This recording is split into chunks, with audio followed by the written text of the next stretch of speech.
Hello, it's Kevin here. Time for a video for OET. Now, it's been a long time. It's been about a year now since I made a video on my channel for OET. I used to have the Telegram group, which I do have now, which I've restarted, and this is the first letter correction for that reconstituted group. I just haven't had time. I've had far too much to do, and I want to make some content. But when you've got the amount of students I currently have, the amount of hours that I have, I just haven't had time. So this is the first one. Hopefully, I'm going to try and get one done maybe every day or two. We'll see how it goes. Now, this one's not bad, mainly some grammar and sentence construction, so we'll take a look and I'll show you. So, now, I don't have the notes, and the reason why I don't have them, now if you've seen any of my previous videos on OET letters, it was about 174 on my channel on YouTube, which I hope you're seeing it on now, or you'll see the link in the channel. So what I always kind of say is that if you think about it, the letter which you write, if it's a discharge, referral, etc., will be would be in real life the only document that the reader would actually have.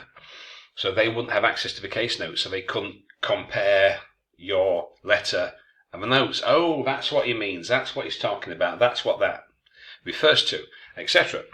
So as part of the criteria, the organization part, I shouldn't need to look at any notes because your letter should be presented in such a way that everything is clear.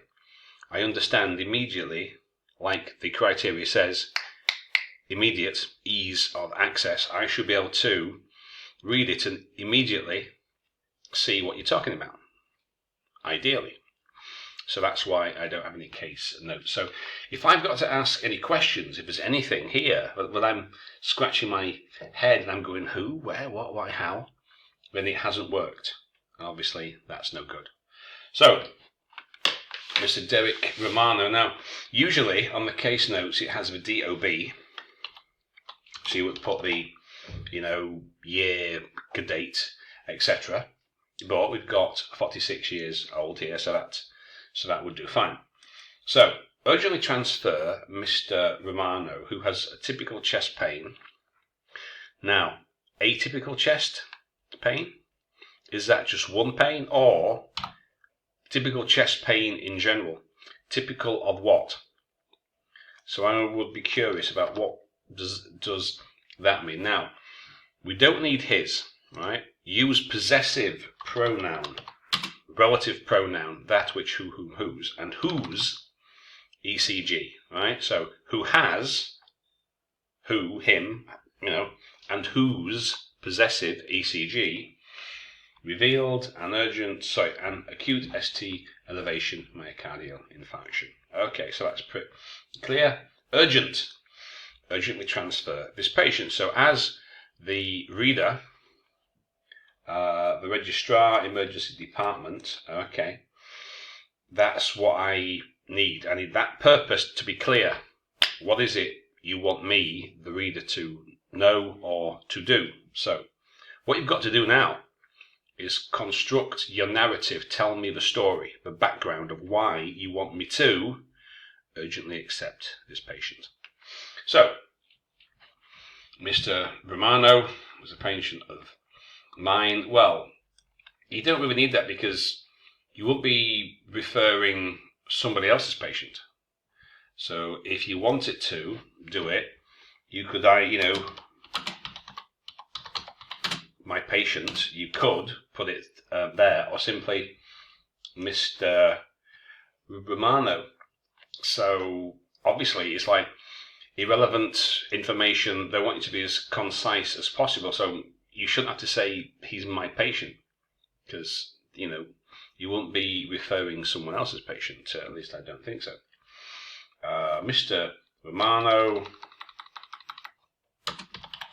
has uncontrolled hypertension, hyperlipidemia, class 1 obesity, and he is currently on, right now, for which he is,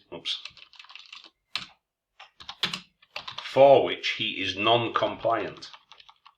So not for which he doesn't comply, but for which he is non-compliant. That's how I would do that one.